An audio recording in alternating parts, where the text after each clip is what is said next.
안녕하세요. 알파 세대에게 SNS란 판도라 상자인가 미지의 보물 상자인가로 라는 주제를 가지고 강연을 하게 된 알파 세대보다 더 많이 SNS를 할 수밖에 없는 직업, 스마트폰 활용하고 SNS 마케팅을 하고 있는 강사 박분희입니다.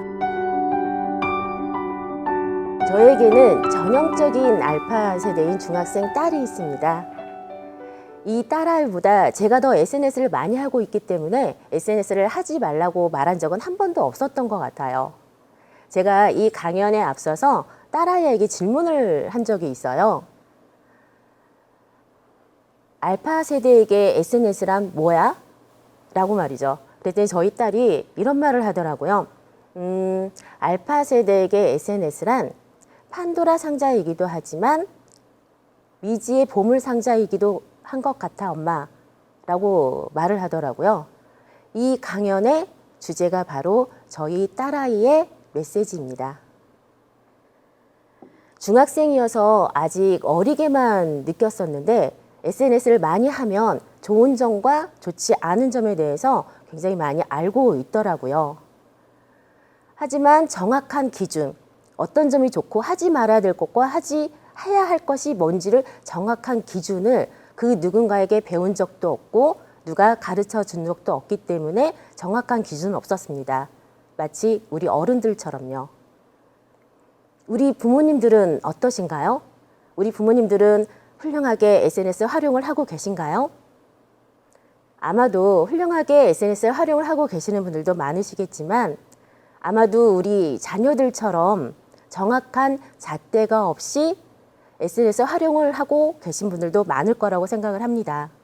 그럼 내가 잘 못하니 우리 자녀들에게 하지 말라는 소리를 하지 말아야 될까? 아니요. 그게 아니라 우리 자녀들에게 솔직하게 다가가 SNS가 판도라 상자이기도 하지만 미지의 보물 상자이기도 하다라는 것을 아이들에게 소통을 기반으로 해서 물꼬의 방향성을 틀어주자가 바로 오늘 강연의 주제입니다. 우리 부모님들의 가장 큰 고민 중에 하나가 아마도 자녀들의 스마트폰 중독일 것입니다. 스마트폰 중독의 원인은 가장 큰 게 아무래도 소셜미디어, SNS죠. 인스타그램과 페이스북이 우리 아이들을 망쳤다고 해서 부모들이 집단 소송을 제기한 사건도 있었습니다. 또한 미국에서 청소년이 SNS 중독을 일으키고 중독에 빠져있던 청소년이 극단적인 선택을 한 사건도 있었고요. 러시아에서는 일명 흰 긴 고래수염이라는 정체불명의 챌린지 게임이 있었거든요. 그 게임으로 인해서 130여 명의 피해자가 속출하는 큰 사건도 있었습니다. 이 사건을 모티브로 해서 2020년 우리나라에서 서치아웃이라는 영화를 방영하기도 했었거든요. 그 영화에서 SNS의 심각한 범죄를 보여주기도 한 사례도 있었습니다. 이 연구는 SNS를 자주 사용하는 습관이 있는 학생들에게 두뇌의 발달에 어떤 영향을 미치는지에 대한 연구였습니다. 미국 캐롤라이나 지역에 12세에서 13세 그 학생들 169명을 대상으로 연구를 해봤었거든요. 이 연구를 한 결과 SNS를 자주 살펴보는 청소년들은 두뇌 발달이 좀 더 다른 학생들과 약간 상이하게 다르게 나왔다는 것입니다. 어떤 점이 더 다르게 나왔냐면 사회적 반응에 대한 인지, 감정, 노출에 대한 그 뇌 영역 부분이 좀 더 활성화되었다고 하더라고요. 상대적으로 하루에 SNS가 어떻게 변하고 있는지 사용하지 않는 그 집단에 비해서 그쪽으로 뇌 활성화가 굉장히 뚜렷하게 높았다고 합니다.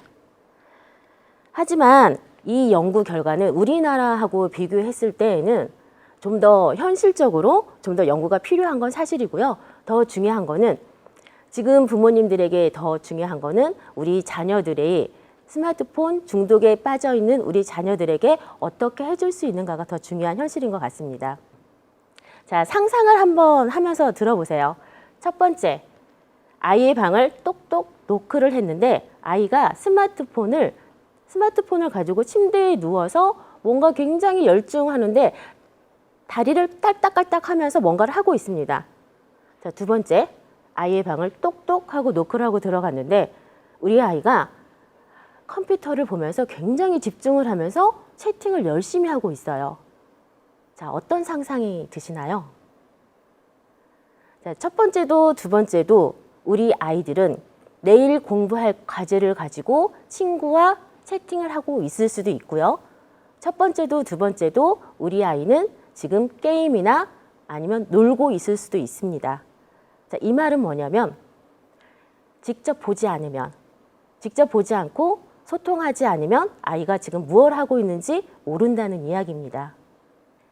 시간 제한 없는 SNS는 정신적, 신체적 우리 아이들에게 좋지 않은 영향을 줄 수도 있습니다. 또한 열지 말아야 될 판도라 상자, 예를 들면 자살이나 살인, 성적 수치심 이러한 것들을 줄 수 있는 사이트에 보호 없이 접속이 될 수도 있다는 것입니다. 그렇다고 우리 아이들에게 SNS를 하지 말라고 강요할 수도 없습니다. 또한 우리 부모님들은 너무 잘 알고 있습니다. 강요한다고 해서 우리 아이들이 듣지 않는다는 것을. 너무나 SNS에 대한 악영향을 알고 있기 때문에 우리 부모님들은 우리 아이들이 SNS를 하는 것을 막고 싶을 것입니다. 자, 그러면 한번 생각해 보신 적 있으신가요? SNS를 하면 좋은 점은 어떤 게 있을까요? 제가 스마트폰 활용 교육을 하면서 만난 한 친구 얘기를 한번 들려드릴게요. 이 친구는 중학생입니다. 중학생인데 일본어를 굉장히 유창히 잘하더라고요. 제가 그걸 어떻게 알게 됐냐면 우리는 스마트폰 하면 거기에 한국어나 영어로 되어 있잖아요. 근데 그 친구는 65%는 일본어, 그리고 35%는 거의 영어로 매번 이거를 바꾸더라고요. 영어는 학교에서 공부를 했을 거니까 알겠다 싶었는데 중학생이기 때문에 일본어는 어디서 배웠어? 라고 물었더니 SNS로 애니메이션을 보면서 공부를 했다고 합니다. 이 친구의 장래 희망이 뭔지 아세요? 애니메이션 성우입니다. 다른 나라의 애니메이션을 우리나라에 상영할 때 자기 목소리로 더빙을 하고 싶은 꿈을 가지고 있더라고요. 물론 미래 직업군으로 애니메이션 성우는 뚫기 힘든 직업일 수도 있습니다. 하지만 여기서 포인트는 무엇이냐? 이 방대한 정보로 일본 애니메이션뿐만 아니라 다른 나라의 애니메이션도 SNS로 정보를 많이 보고 있더라고요. 그리고 또 공부도 열심히 하고요. 그걸로 가지고 언어 공부도 열심히 할 뿐만 아니라 자기 꿈을 키워나가고 있더라고요. 그걸로 마칠 줄 알았는데 자기 목소리를 녹음해가지고요. 방송국으로 보내기도 하더라고요. 또한 그 친구가 J-팝, K-팝은 많이 들었는데 J-팝은 많이 듣지 못하셨을 거예요. J-팝을 하고 싶어서 오디션을 인터넷상에서 봤더라고요. 이제 그렇게 이 친구들은 자기 꿈을 향해서 SNS라는 이 공간을 굉장히 충분히 활용하고 있다는 것을 저는 보았습니다. 또 하나의 사례를 말씀드려 볼게요. 자, 이 사례는 제 딸의 이야기인데요. 제가 출판사 편집부장으로 굉장히 오랜 시간을 지냈었습니다. 네, 출판사 편집 이런 것들을 제가 한 번도 우리 딸아이에게 가르쳐 준 적은 없어요. 가르쳐 준 적은 없는데, 근데 이 친구가 이 유튜브로 이 프리미어 프로를 터득을 하더라고요. 요즘에는 너무나 잘 나와져 있기 때문에 검색만 하면 다 나와 있기 때문에 그런가 보다 했습니다. 근데 인터넷상에서 제가 깜짝 놀랐던 건 인터넷상에서 프리미어 프로로 편집을 하고 용돈벌이를 할 수 있는 게 있더라고요. 그러니까 한마디로 알바를 하고 있었습니다. 알바를 해서 돈을 받아야 되는데 돈을 받으려면 계좌가 있어야 되잖아요. 예전에는 카카오뱅크가 15세 이전에는 카카오뱅크 개설을 할 수가 없었어요. 그래서 오빠가 그 개설을 해주고 입금을 받게 했는데요. 요즘에는 앨범 자켓을 편집을 해주고 그리고 거기다 글을 써주고 또 알바를 하고 있더라고요. 저는 살짝 깜짝 놀랐습니다. 아, 뭔가 자기가 하고 싶은 일이 있으면 차분하게 막지만 않는다면 그리고 또한 제가 그 기준선만 주어진다라면 이 아이는 뭔가 할 수가 있겠구나. 그렇다고 이렇게 마냥 좋은 방향성만 있느냐? 그건 아닙니다. 저도 살짝 놀랬던 게 우리 아이가 여러 군데를 검색하다가 자살 사이트에 한번 노출이 되었다고 합니다. 정말 많이 놀랐다고 하더라고요. 세상에 이런 곳도 있구나. 그리고 다시는 들어가진 않지만 그 이야기를 저한테 해주더라고요. 제가 그걸 듣고 나서 이제는 만약에 예를 들어서 누군가가 얼굴을 보고 대화하자고 한다거나 밖에서 만나자고 한다고 하면은 그거는 엄마와 아빠와 상의를 해주렴 하고 못을 박았습니다. 한 번은 인터넷 채팅으로 그 편집을 해서 이렇게 얘기를 하자는 거를 인터넷 채팅으로 해서 하자고 하더라고요. 그래서 캠을 통해서 아빠, 저 그리고 우리 딸아이와 같이 캠을 통해서 이렇게 이야기를 한 적도 있었는데요. 이 친구가 얘기하기를 엄마 아빠가 이렇게 다 알고 얘기해 주니까 자기는 편하다고 하더라고요. 아이들은 알려주지 않으면 지금 우리 사회에서 이거를 알려주고 있는 공간은 없거든요. 학교에서도 그 누구도 가르쳐주지 않습니다. 우리 부모가 그리고 타 교육기관에서 이러한 소통들, SNS를 하게 되면 좋은 점과 좋지 않은 점들을 얘기를 해준다면 아이들은 그거를 보면서 하나하나 성장해 나가고 대처하지 않을까 싶습니다. 왜냐하면 사회는 다 좋은 것만 보여주지 않기 때문에 모두 다 모르는 게 약인 것 같지는 않거든요. SNS 쏟아지는 이 정보를 이용만 한다면 사회 문화적으로도 더 성장하고 논리적인 비판을 할 수도 있고요. 이러한 컨텐츠가 이 사회에 어떤 영향을 미치는지 알 수 있는 기회가 될 거라고 생각을 합니다. 물론 자녀들이 현명하게 이걸 모두 다 캐치를 할 수 있는 건 아니에요. 그러한 현실도 아니라는 것도 분명히 알고 있습니다. 하지만 우리 자녀가 이런 것들을 잘 알아서 갈 수 있도록 우리 부모가 잘 활용할 수 있도록 할 수 있는 게 우리 부모 역할이고 우리 어른들의 역할이지 않을까 싶습니다.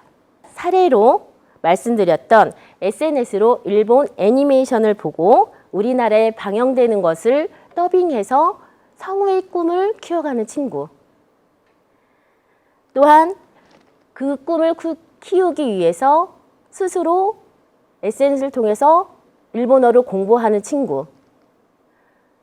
영상 편집을 SNS로 공부해서 지금 알바를 하고 있는 친구. 이게 다 중학생들의 이야기입니다. 그러면서 이 친구들은 자기가 뭐가 좋아하는지, 뭘 좋아하는지 알아가고 있다는 것이죠. SNS가 판도라의 상자가 될 것인지 아니면 미지의 보물상자가 될 것인지는 부모님들과 아이들의 원활한 소통이 이 물고의 방향성을 결정하지 않을까 싶습니다.